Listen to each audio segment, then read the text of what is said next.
ETF index mutual funds నేర్చుకుని stock మార్కెట్లో రాణించాలనుకుంటున్నారా? వెంటనే ఈ నెంబర్కి కాల్ చేయండి.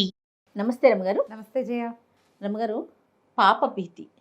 మనం తప్పు చేశామేమో, ఏదో జరుగుతుందేమో, ఈ తప్పుకి ఇది చేసుకుందామా, ఈ పరిష్కారం వెళ్దామా, దీన్ని ఆలోచిద్దామా, ఈ ఆలోచన విధానం పెరిగిపోలేదు రమగారు. ఎందుకంటే ఉరుకులు పరుగులు పెట్టేస్తున్నామండి. అక్కడికి వెళ్తే అది మంచి జరుగుతుంది, ఇక్కడికి వెళ్ళాలి. ఖచ్చితంగా దర్శనం అనేది చాలా అవసరం. దైవ దర్శనం అనేది మస్ట్ అండ్ షుడ్ అనుకోండి. కానీ కొత్త దేవతలు, కొత్త దేవుళ్ళు మనమే క్రియేట్ చేసేసి ఉన్నాయి. లేవని కూడా నేను చెప్పట్లేదు, మన సాంప్రదాయాన్ని ఎట్టి పరిస్థితుల్లో తప్పు పట్టట్లా. కానీ మనకు తెలియని కొత్త వాటి కోసం ఉరుకులు పరుగులు పెట్టేస్తున్నామా అని అనిపిస్తూ ఉంది. మీరేమంటారు? జనాలకి జీవంతో పాటే భయం ఉంటుంది జయ. ఎప్పుడు కూడా జీవము భయము పక్కపక్కన నడుస్తూ ఉంటాయి. బతుకున్నంతకాలం భయం ఉంటుంది మనకి. భయం భక్తి అంటాం మనం. భయము భక్తి. దీంతో పాటు ఇదివరకటి కంటే అవేర్నెస్ ఏమన్నాలంటే డివోషనల్ థింగ్స్ మీద పెరిగింది. స్పిరిచువాలిటీ అనకూడదు దీన్ని. స్పిరిచువల్ ఆధ్యాత్మికత కాదు ఇది. భక్తి వేరు, ఆధ్యాత్మికత వేరు జయ. అధ్యాత్మం అంటే అది ఈ ప్రపంచానికి సంబంధించిన వ్యవహారాలను మించిపోయింది. అది ఇప్పుడున్నది స్పిరిచువాలిటీ కాదు, ఇదంతా డివోషనే, కేవల భక్తి.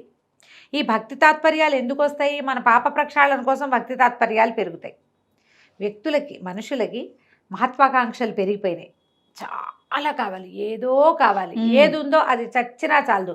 పక్కవాడి దగ్గర ఉన్నది మనకు కూడా కావాలి, ఎవడికో ఉన్నది మనకు కావాలి, వాళ్ళకెవరికో వచ్చింది మనకెందుకు రాదు.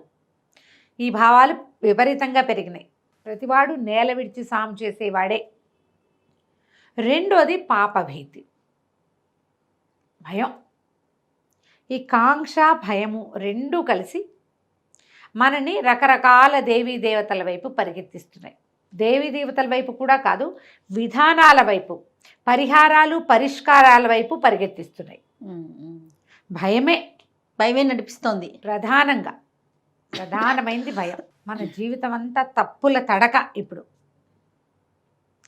బేసిక్ థింగ్స్ నుంచి మన పోటీ, మనం గ్రాబింగ్, అవతల వాళ్ళ అవకాశాలని లాగేసుకోవటం. హెల్దీ పోటీ లేదు కదరమ్మ గారు. అదేం లేదు. గ్రాబ్ చేసేయటం, ఇతరుల ఆస్తులు పడేసుకుని తినటం, అమ్మా నాన్నలకి కొడుకుల్ని కాకుండా చేయటం, కూతుళ్ళని కాకుండా చేయటం, వీళ్ళ పిల్లల్ని వాడెత్తుపోవటం, వాడి పిల్లల్ని వీడెత్తుపోవటం, చిన్న వాటికి చంపేయటం, చిన్న వాటికి తగాదాలు.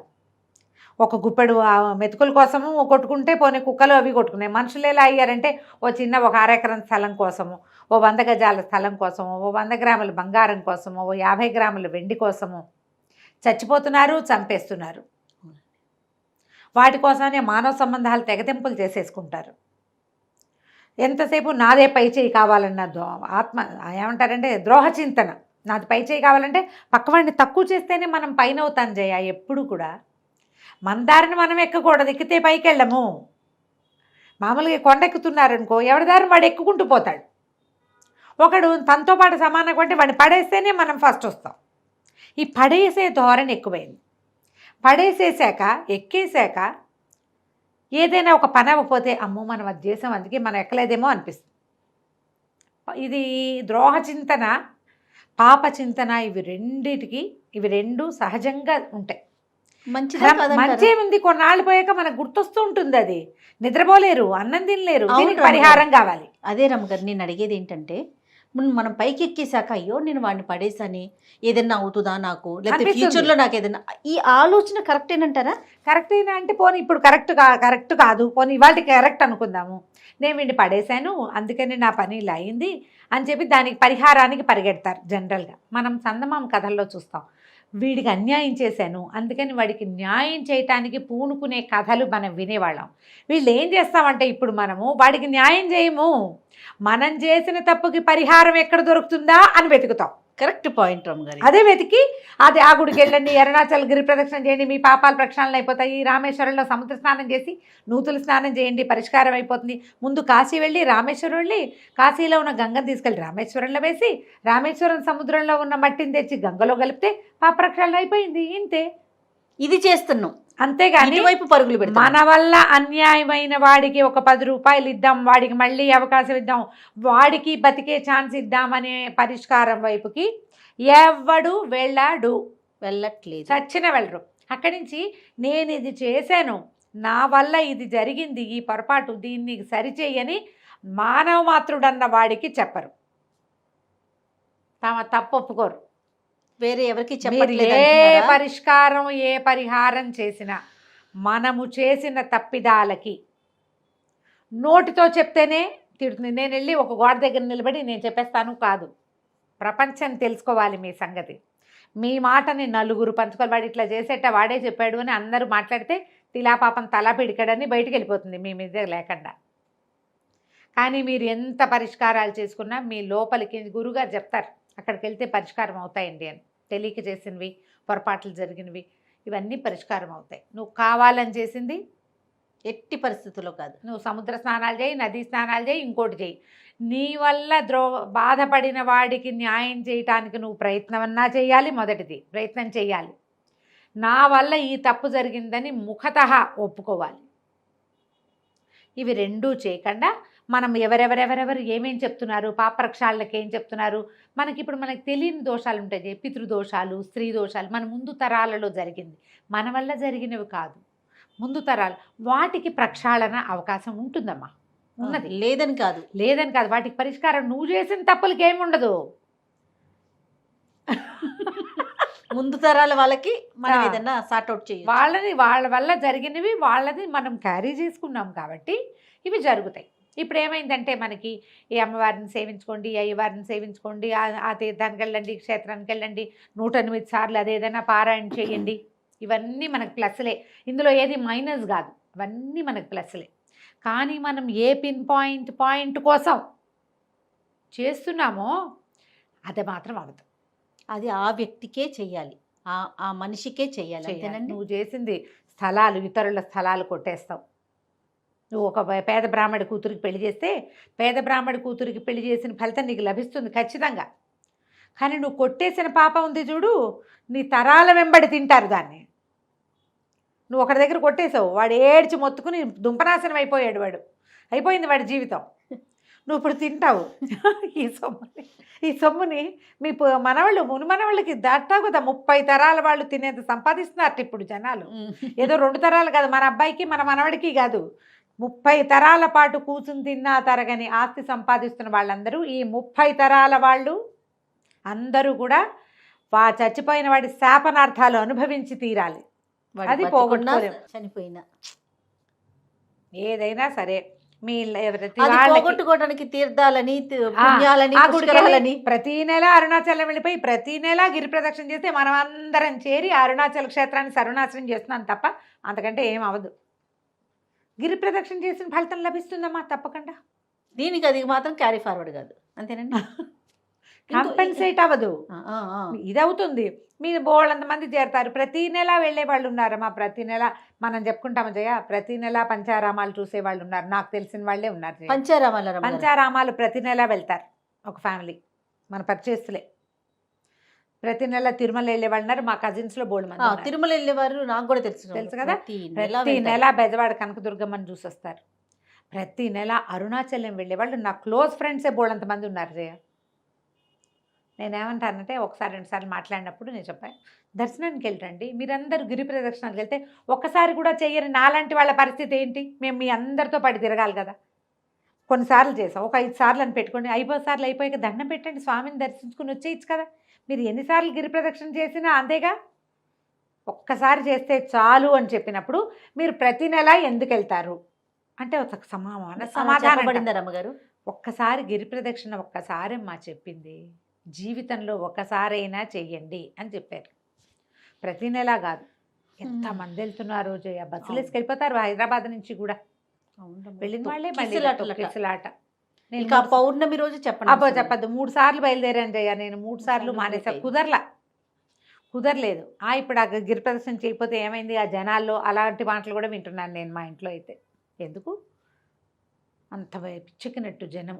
పౌర్ణమి నాడైతే అసలు తోసుకుంటూ తీసుకెళ్ళిపోవటమే. మన చిలుకూరు బాలాజీ టెంపుల్ మనం చేస్తాం చూడు, ప్రదక్షిణాలు చేస్తే తోసుకుంటూ వెళ్ళిపోతాం, మనమే నడవక్కర్ల, వాళ్ళే పట్టుకెళ్ళిపోతారు. మనం అలాగే ఉంది ఇప్పుడు జనాలకి. ఇప్పుడు ఏంటంటే ఇందులో ఒకటి పాప ప్రక్షాళన అదనే కాదు జయ. ఇప్పుడు రవాణా సౌకర్యాలు బాగా పెరిగినాయి. సెలవు వస్తే ఎక్కడికైనా వెళ్ళాలన్న భావాలు పెరిగినాయి. ఆటోమేటిక్గా నాలెడ్జ్ కూడా బాగా పెరిగిపోయింది రమ్మగారు. నాలెడ్జ్ పెరిగింది. ఎందుకంటే ఏది ఆన్ చేసిన ఫోన్ పట్టుకుంటే చాలు, ఎవరో ఒక గురుగారో మాతాజీగా అందులో మనం కూడా ఉన్నాం. ఆ అని కొట్టగానే దానికి అరుణాచలం సంబంధించి 100, తిరుపతి అని కొట్టగానే దాని గురించి ఒక 100, చూసేయాలని ఒక ఉద్వేగం. ఎన్నిసార్లు చూసినా అదేనని అనిపించదు. కొన్ని ఒకప్పుడు మనకి తిరుమల లాగానే ఇది కూడా తిరుమల తిరుపతికి అట్లా ఉందా రమ్మగారు? ఇట్లా ఎన్నిసార్లు వెళ్ళాలి అట్లానే ఉంది? అలా లెక్కేం లేదు జయ. ఇప్పుడు అరుణాచలానికి జీవితంలో ఒక్కసారి అని చెప్పారు. ఎందుకంటే అమ్మా ఇప్పుడు అరుణగిరి ఎక్కడుంది? తమిళనాడుకి మనకు సంబంధించింది కాదు, తమిళనాడు క్షేత్రంలో ఉంది. ఇది వరకటి కాలంలో కాశీ కూడా, కాశీ అంటూ మరణానికి చచ్చిపోయే ముందు వెళ్ళేవాళ్ళమ్మా. అప్పుడు ట్రాన్స్పోర్టేషన్ లేదు, ప్రయాణం దుష్కరమైనది. ఆ ప్రాంతాల్లో తిండి తిప్పలు దొరకవు, అక్కడ దొరికే తిండి వీళ్ళు తినలేరు, చాలా నడవాలి, సౌకర్యం లేదు. అందుకని అలా చెప్పబడింది. ఇప్పుడు తిరుమల కూడా నీకు గుర్తులేదా జయ? మన చిన్నప్పుడు ఇలా వెళ్ళామా మనం? అస్సలు లేదు రమ్మగారు. లేదు, ఒక 5, 6, 8, 10 సంవత్సరాలకు ఒకటి. అవును, 10 ఏళ్లకు ఒక్కసారి. అంటే అసలు ఇప్పుడు మధుర వెళ్తున్నారమ్మా, బృందావన మధుర ఏటా వెళ్ళే ఫ్రెండ్స్ ఉన్నారు మనకి. నిజంగా కేదారు బదరి కూడా 2 ఏళ్ళకి 3 ఏళ్ళకి ఒకసారి వెళ్ళిపోతున్నారు. చిన్న చిన్న పిల్లలు, 30 ఏళ్ళు కూడా లేని ఆడపిల్లలు చక్కగా అమ్మ కూతుళ్ళని కొడుకులని అమ్మాలి కాబట్టి మానస సరోవర్ యాత్ర చేసొస్తున్నారు. ఇప్పుడు మానస సరోవర్ యాత్ర అంటే జీవన సాఫల్యం జయ. మన బతుక్కొకటి. చిన్నపిల్లలు 30 ఏళ్ల వాళ్ళు ఆడుతూ పాడుతూ డ్యాన్సులు చేసుకుంటూ వెళ్ళిపోతున్నారు. అవకాశాలు వచ్చినాయమ్మా, అవకాశాలు వచ్చినాయి. ప్రధానంగా ఏంటంటే దేనికైనా జయ ఇంట గెలిచి రచ్చగలవాలి. మన వాకిట్లో, మన వీధిలో, మన రోడ్డు మీద, మన ఊళ్ళో ఉన్న శివదర్శనం చెయ్యని వాడు మానస సరోవరానికి వెళ్ళి సాక్షాత్ పరమశివుణ్ణి దర్శనం చేసిన ఫలితం లేదమ్మా. ఇది చెప్పబడింది, పెద్దవాళ్ళు చెప్తారు ఆ మాట. నువ్వు మీ ఊళ్ళో ఏ గుడికి వెళ్ళవు, ఇక్కడ ట్రాఫిక్ అంటావు. మానస సరోవరం ఫ్లైట్లో వెళ్ళడానికి బాగుంటుంది అనుకుంటే ఇది చేయాలి కదా, ఇది కదా చేయాలి. తర్వాత కలిలో మనకి చెప్పింది నరసేవే నారాయణ సేవ. మనం ఇంత ఖర్చు పెట్టుకుని వెళ్ళే బదులు వెళ్తే ఒకసారి వెళ్ళి చూసి ఒక్కసారి వెళ్ళరండి. తర్వాత ఇక్కడ ఎవరికైనా అవసరమైన వాళ్ళకి ఏదైనా చేయండి, డబ్బు ఇచ్చేస్తాం అనుకోవద్దు. శారీరక శ్రమ ఇవ్వండి. మీ సోలేజ్, మీ తాలూకు ఏమంటారంటే సహృదయతని మనుషులకి పంచండి. వాళ్ళ కష్టం వినండి. వాళ్ళకి ఏదైనా అవకాశం ఉంటే, అవసరం ఉంటే, ఎక్కడైనా ఏదైనా ఉంటే అవన్నీ చేస్తే వాటి వల్ల పాప ప్రక్షాళన జరుగుతుంది. దర్శన మాత్రంతో ప్రక్షాళన చేసే దేవాలయాలు బోల్డ్ ఉన్నాయి, అస్సలు కాదనేందుకే లేదు అది. కానీ నేను అదే చేస్తా, ఇది చేయను అని అనకూడదు. ఇది చేసి అది చేయకపోయినా పర్వాలేదు. ఇది చేసి అది కూడా అవకాశం చేయండి. ఇప్పుడు అవకాశం ఏంటి? అవన్నీ యాత్రలు చేయడానికి మనం పరుగులు పెట్టుకుంటూ ఎందుకు చివరికి ఏంటంటే ఇది ఎలా పరిణమించింది, ఒక పిచ్చి కింద ప్రబలిపోతే ఎలాగా? అంతే, అలా అవ్వకూడదు. మన చుట్టుపక్కల ఉన్నవాళ్ళు, మన ఇంట్లో పని మనిషి ఉంది, కాస్త మంచి మనసుతో దాని కష్టాన్ని నిష్ఠూరం అర్థం చేసుకోండి. దాని పిల్లకు 100 రూపాయలు 200 ఇవ్వండి, చదువుకోవడానికి ఒక మంచి స్కూల్లో చేర్చండి, రోజు కాసేపు పాఠం చెప్పండి. ఎవరైనా చేస్తారా ఆ పని? అస్సలు లేదు. ఆ పనులు చేస్తే భగవంతుడు మెచ్చే పనులు అవి. పూర్వాశ్రమంలో ఏదో స్థలమో గీలమో ఏదో తీసుకున్నాం, మనమే చేసాం. వాళ్ళకి మనం ఏం చేయలేం, వాళ్ళు ఎక్కడన్నారో కూడా మనకు తెలియదు. దానికోసం ఇది అని మీ పని అమ్మాయికి ఓ 100 గజాలు 50 గజాలు స్థలం ఇవ్వండి. మీ ఇంట్లో పక్కన చిన్న అవుట్ హౌస్లో చిన్న రూమ్ కట్టించి ఇక్కడ ఉండు, నీ లైఫ్ లాంగ్, నా లైఫ్ నేను బతుకున్న వాళ్ళు ఇక్కడ ఉండు. వాళ్ళకి అవకాశాలు చూపించండి. ఇవేం పెద్ద పెద్దవి పనులు కావు, పెద్దవి కాదు, చిన్నవే. మీరు తలుచుకుంటే ఎక్కడికైనా యాత్రకు వెళ్దాం అనుకున్నాం, ఎంత అవుతుంది అందాజుగా? ఒక 25,000 అవుతుంది అనుకో, 25,000 అవుతుంది. 25,000లో తేలే యాత్రలు ఉన్నాయేమో లేవు. 50,000 అవుతుంది అనుకో. అందులో సగం ఎవరికైనా ఒక అనాథ శరణాలయానికో, ఒక ఓల్డేజ్ హోమ్కో, ఒక చదువుకునే పిల్లాడికి ఒక సంవత్సరం, ఒక 6 నెలల ఫీజుకో కట్టి మీరు సమీపంలో ఉన్న దేవాలయాలు చూడండి, క్షేత్ర ఫలితం ఇక్కడ లభిస్తుంది మీకు. దాంతోపాటు మీకు ఇంకోటి లభించేది ఏంటో తెలుసా? వాడి సంతోషం, తృప్తి, వాళ్ళ తృప్తి మీకు ప్లస్ అవుతుంది. మనకి తృప్తి మనకి సంతోషం, మనకు సంతోషం కలుగుతుంది. వాడు హాయిగా ఆనందంగా ఉంటే మనకు ఆనందంగా ఉంటుంది. మనకు కూడా భక్తితోటి వెళ్ళచ్చు, భయంతో వెళ్ళొద్దు. భయం దేనివల్ల పుట్టిందో ఆ సమస్యని దాన్ని అక్కడ రిపేర్ చేయడానికి ప్రయత్నం చేయాలి ఎవరైనా సరే. ఉమ్. మనకి ఇంకొకటి ఉంది, దీంతో భయం భక్తులే కాకుండా ఏదైనా సమస్య వచ్చినప్పుడు స్వామి వచ్చి నిన్ను కొలుచుకుంటాను నాయన ఈ సమస్య తీర్చు అని అడుగుతాం. అలా వెళ్ళే వాళ్ళు ఉంటారు 50%. ఆపద వచ్చినప్పుడు ఆపద వచ్చినప్పుడు మొక్కుకుంటాం. ఆపద మొక్కులు వాడే కదా మనవాడు, అంతే కదా. మన స్వామి ఆపద మొక్కులు వాడే. కష్టం వచ్చినప్పుడు ఏదో నిష్ఠూరం వచ్చినప్పుడు మొక్కుంటాం. ఇలా కూడా వెళ్తున్నారు, ఇలా వెళ్ళటము ఉంటుంది. మీరు ఎలా వెళ్తున్నారో మొదట ఆలోచించండి. పాప భీతి కోసం వెళ్తున్నామా, పాప ఏదైనా మొక్కుకొని వెళ్తున్నామా, వెళ్తున్నామా, దేంతోటి వెళ్తున్నాం? ఒక్కసారైనా దర్శించుకోవాలని భయమా? వెళ్తున్నామా? అదే భయమా, భక్త, అనురక్త, ఏదో చూసుకోండి. దాని ప్రకారం ప్లాన్ ప్రకారం పనిచేయండి. మీకు దర్శన ఫలితం తప్పకుండా లభిస్తుంది. మన ఇంట్లో ఉన్న మనం కేదారేశ్వరుడి దర్శనాన్ని పొందొచ్చు. ఎవరికైనా సహాయం చేసి Yes. భగవంతుడు మెచ్చే పనులు ఏమిటో చూసి అవి చేయండి. తప్పకుండా రమ్మగారు. అంతే. ఇదంతా కూడా పెద్దలు చెప్పిందే. అన్నీ పెద్దవాళ్ళు చెప్పినవే, ఇందులో ఏ ఒక్కటి మన మాటలేదు. నిజానికి జయ, నేను చెప్పిన ఈ వాక్యాలన్నీ 90% వ్యక్తులకి తెలుసు. నేను ఎవరికైనా తెలియని మాటలు ఒక్కటి కూడా చెప్పలే. నాకే తెలిసింది, నేనే చదివింది కాదమ్మా. మీకు లోపల తెలుసు, లోపల ప్రశ్నించుకోండి. మీకు తెలుసు కదా, Yes, yes. ఆ లోపల ఒక్కసారి ప్రశ్నించుకోండి. అప్పుడు చేయండి ఏం చేయాలో అది. తప్పకుండా రమ్మగారు. నమస్తే. నమస్తే జయ.